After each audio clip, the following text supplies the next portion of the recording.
to the motherfucking relay. We're covering today's top boxing news. Okay, we'll start with this. Our continued coverage of this past weekend's action on the undercard of Jordan Thompson versus Jai Opataya. You may have seen an unbeaten up-and-comer in the women's flyweight division that goes by the name Shannon Ryan. No relation to Sandy Ryan or Ryan Garcia. Capable fighter, nonetheless, going by the nickname Chaos. And that's exactly what she wreaked on Xenia Jorneac, veteran journeywoman who's been in there with a lot of fighters. Shannon Ryan being the latest, and Shannon really let her have it. Shades of Alicia Baumgartner, a super flyweight version from the UK.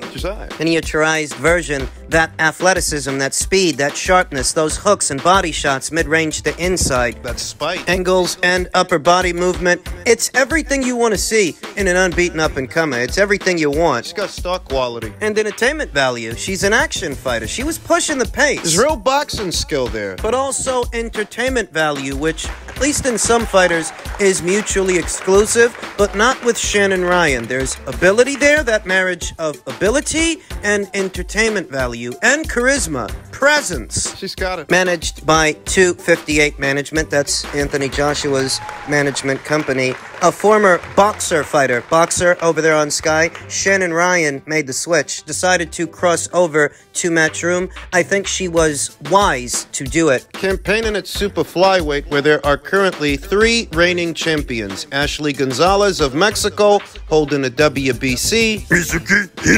Of Japan, holding the WBO, and Clara Lescurat of Argentina, holding the WBA, the blue belt, the IBF title. That title is vacant. I have no doubts. 2 fighters will be elected. 2 fighters will come forward in order to fight for it. I think Shannon Ryan, inside of maybe 3 to 4 more fights, may be ready to challenge at least one or some of these reigning world champions. The stiffest test for her, I think, would have to be Ashley Gonzalez of Mexico. You give it 3 or 4 more fights, then maybe you have her fight for a title. And if Ashley Gonzalez is still WBC champion by that time, then you put her in there with Shannon. Talking about maybe a year and a half, 2. 2 if possible. What's the rush? Shannon's young. 26 years old, sporting a professional record of 6 wins with no losses, no draws. Out of Watford, Hertfordshire, United Kingdom. Watford. That's where Anthony Joshua's from. That's his old stomping grounds. Got some good fighters coming out of there, if I do say so myself. Shannon Ryan is one of them. I was thoroughly impressed with what I saw yesterday. The beauty of Shannon Ryan and signing this fighter is that the situation at super flyweight, it's a less complicated situation than what you see in some other divisions. It's not as political. The other outfits like Boxer, Queensberry, they don't got a heck of a lot going on in terms of super flyweight action, not when it comes to the girls. So Shannon Ryan should be able to develop without any undue pressure or domestic rivalries forming, that she can develop on schedule and be guided to a title. There's no politics when it comes to the titles. They're not on anybody else's side of the street. Ashley Gonzalez, Mizuki Hiruta, Clara Lescurat. They're not with any major promotional outfits. Nope. That Matchroom now has a prize stallion, a horse in the race down there at super flyweight, means this division will start to get a lot more exposure, a lot more coverage than it was getting before. It's one of the perks of being with a major promotional outfit that's on a major platform. They get to air your fights, more people, they get to see you. You got that money behind you, that promotional engine behind you. Future's looking bright for Shannon Ryan. I didn't have to have 70 fights or 150 fights, 300 fights. Did I not beat the most world champions? Yes, you did. Okay. And in the least amount of fights? Yes, you did. Who got the highest gate? Floyd Mayweather. Who made the most money? You did. Who was the most accurate fighter of all time? You were. So it's basically saying that... The greatest of all time. Okay. All right. That bit from Floyd Mayweather used to go over a lot better back when he was an active fighter. Now that he's not active and he's retired, it just comes off as insecure, repeating yourself, saying the same old spiel. Shit. If it's really the way you say it is, you won't have to remind people as often as you do. You won't have to say it because they'll say it for you. Floyd Mayweather was in attendance for yesterday's Canelo Alvarez versus Charlo undisputed super middleweight title fight. After that, after the main event, the Cards floater fight. What the hell is a floater fight? It's an industry term for a fight that isn't on a particular slot, you know, it can be moved, or if there is no room for it, they may do the fight, after the main event. And This fight. Floyd's unbeaten up-and-comer. Kid he just signed. I think he's like 17 years old. Kermel Morton, I think it is. He made his professional debut after yesterday's main event on Showtime, and it's really the same old shtick from Floyd. He spends more time talking about himself and promoting himself than any of his fighters. It seems that since Gervonta Davis is gone, Floyd Mayweather has wasted no time finding his replacement. Just because Gervonta still boxes on Showtime, that doesn't mean he's back with Floyd Mayweather. Looks like Floyd's found his replacement. Not for nothing, the kid bears a slight resemblance to Gervonta Davis. A slight one. They look like they could be brothers. Who cares? I don't. And you will notice that once again, where Floyd Mayweather would be expected to be talking about his fighter and promoting his fighter, he's talking about himself and promoting himself, though because he's a retiree. Yeah. He's a retired fighter. You're not boxing anymore. The fact you're still carrying on like this, reminding people... I didn't have to have 70 fights, or 150 fights, 300 fights. Did I not beat the most world champions? Yes, you did. Okay. And in the least amount of fights? Yes, you did. Who got the highest gate? Floyd Mayweather. Who made the most money? You did. Who was the most accurate fighter of all time? You were. So it's basically saying that, The greatest of all time. okay. All right. That doesn't come off as charming or witty or smart at all. It comes off as very insecure, the insecure ramblings of an insecure man. And what about those statistics? It needs to be said that whenever Floyd says he beat more champions than anybody else, a good number of those quote-unquote champions were actually former champions, not current reigning champions. A lot of those guys are guys that used to hold a belt. But perhaps didn't have one when he fought them. That hullabaloo about getting to 49-0, that's a heavyweight record. It's Rocky Marciano's record. The older boxing fans will remember Floyd had this obsession, this desire to either match or surpass Rocky Marciano's record, even though Rocky's not considered the greatest heavyweight of all time. He was great for his time, but he's not the greatest of all time. Most people will tell you that. Floyd's still talking about the money that he's made, the money that he used to make, I should say, since the exhibition matches that he's been staging don't have anywhere near the same appeal that his fights used to. That he's still standing on pulpits and stages and saying all this stuff tells me this guy hasn't moved on. He's living in the past. You're saying the same stuff now that you used to say years ago because people don't talk about you as much as they used to. And when they don't talk about you, it bothers you. It's not an accident. Did you hear what he said? I didn't need to have 60 or 70 fights. It's not a coincidence that he said that. Canelo Alvarez, who fought that same day on that same show, he's got over 60 fights. Think that was a shot at him? Could have been. Though the ultimate testament to Floyd Mayweather's insecurity and his small man complex is that you're still saying now what you used to say years ago. Because even fewer people are saying it for you, saying it with you. You made a lot of money and you retired undefeated. In a lot of people's minds, though, that doesn't make you the greatest of all time. It means you had a very successful boxing career and you fought some good boxers, but there are many people that still don't think of Floyd as the greatest ever because of it. Still performing that same old shtick? Just feels like he was trying to steal Canelo Alvarez's thunder on Canelo Alvarez's night by aggrandizing himself. He's like a cartoon character. You know exactly what he's gonna do. You know exactly what he's gonna say. Former champion Ishe Smith echoed a familiar sentiment to my own, saying pro debut, everyone was waiting and anticipating it. At the presser, the kid couldn't even speak. Everything was about, I did this,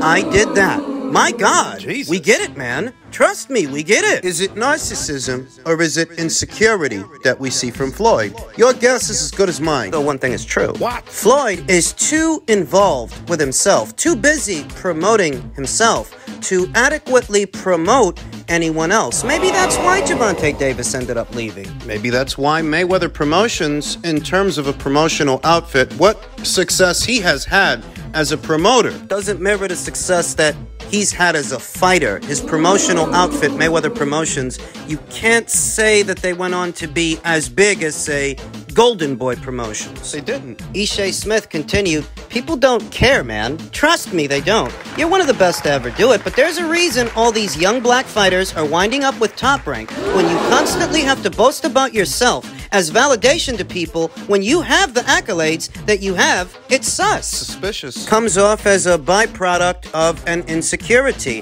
having to constantly say these things in front of a large group of people the night of Canelo Alvarez's latest victory. Feels like you're stealing that kid you're promoting's thunder, and it feels like you're trying to steal Canelo Alvarez's thunder. Feels like you're trying to shade him. Just in keeping with the theme of shading Canelo Alvarez after his latest victory, Teddy Atlas took to his social media and stated, he's not the greatest Mexican fighter of all time, but Canelo is and has been a terrific fighter of his era. Salute. And he has all the power and the stage to acclaim himself the greatest, and if you have the guts to dare to disagree, you're the pariah. Hail Caesar. Listen, I'm gonna be honest. I've never heard Canelo Alvarez say that he was greater than Chavez or greater than Finito Lopez. Greater than Salvador Sanchez. I don't know if Canelo has ever said those things, but if he has, I've never heard him say those things. All I've ever seen him do is compose himself like a proud Mexican fighter,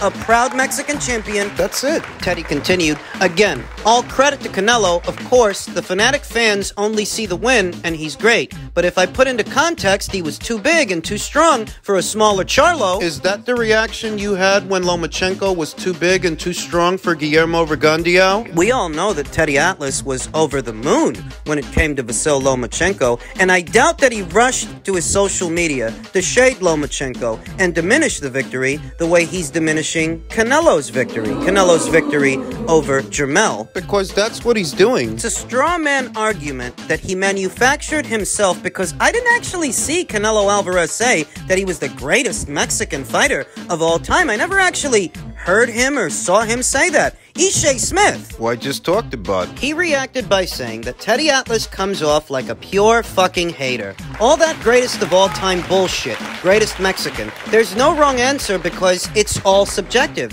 A kid today would say Floyd is the greatest. Someone back in the day would say Ali or Ray Robinson. Who gives a fuck about opinions? He's right. Unless it were Canelo himself proclaiming that he's the greatest boxer that Mexico ever produced, that he's the greatest Mexican fighter. Unless Canelo made that claim himself, what the hell is the argument? And once again, I never heard him say that.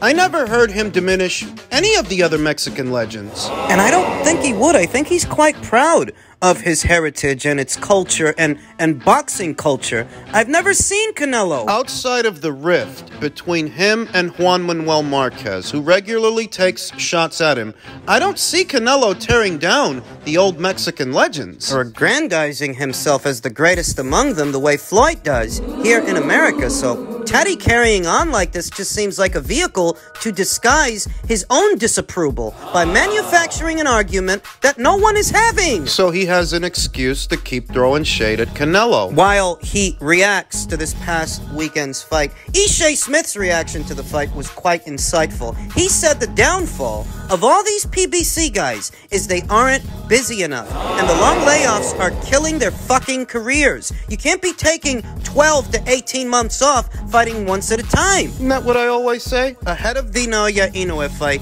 Stephen Fulton was coming off a year of inactivity. Ahead of the Terrence Crawford fight, Errol Spence was coming off of a year of inactivity. Ahead of this past weekend's fight, Jermell Charlo, He was coming off of a year of inactivity. Now, in Jermell's defense, he was said to be injured, and that's what they said. though I don't believe them. I never actually believed that Jermell Charlo was injured. What I believed was the people at the PBC did not anticipate that Tim Tszyu would be as dominant as he was. They did not anticipate that he would beat Terrell Gausha in his U.S. debut. They did not anticipate that he would beat... They didn't think he would beat Terrell Gausha and Tony Harrison. They figured he'll get beat along the way. Fighting Tim Tszyu was never part of the plan for Jermell Charlo. So when Tim Tszyu doesn't get beat, that paints Jermell into a corner. And I believe the whole bit about the injury, yeah, all of that was bullshit. That's what I think. In any event, what it all resulted in was a Jermell Charlo who had not fought in over a year's time. And that couldn't have helped his chances against Canelo Alvarez. When he decided to step up to the plate and fight him, it couldn't have helped his chances that he hasn't fought in over a year. That's what Ishe's saying. Common practice at the PBC. Inactive fighters. Alongside Ishe Smith, two-time undisputed champion Terence Crawford stated, "Charlo, you went out sad. Didn't even try to win. All you did was try to survive. You should be ashamed of yourself." Immediately after the fight and the judges' scorecards were read, Jermell Charlo stated that he would be willing to move back down and he would be willing to fight Terence Crawford. Now, Terence is supposed to be all tied up with Errol, at least for the moment, because Errol has activated his rematch clause, but the winner of the fight was the one supposed to choose the weight, and they're choosing to do it at 147 again, as a means to deter Spence from pursuing it. In truth, I don't want to see a rematch. It was too lopsided. What would be the point? Nothing. So could we end up seeing Terence Crawford versus Jermell Charlo for Jermell's 3 alphabet titles and the Ring Magazine belt? Is that possible? Rather see that than a Spence rematch. As a paying customer, an actual consumer, and not a thief A mooch. who searches for pirate streams in order to watch boxing. As a customer, I'd rather see Crawford versus Charlo next. It's a better fight.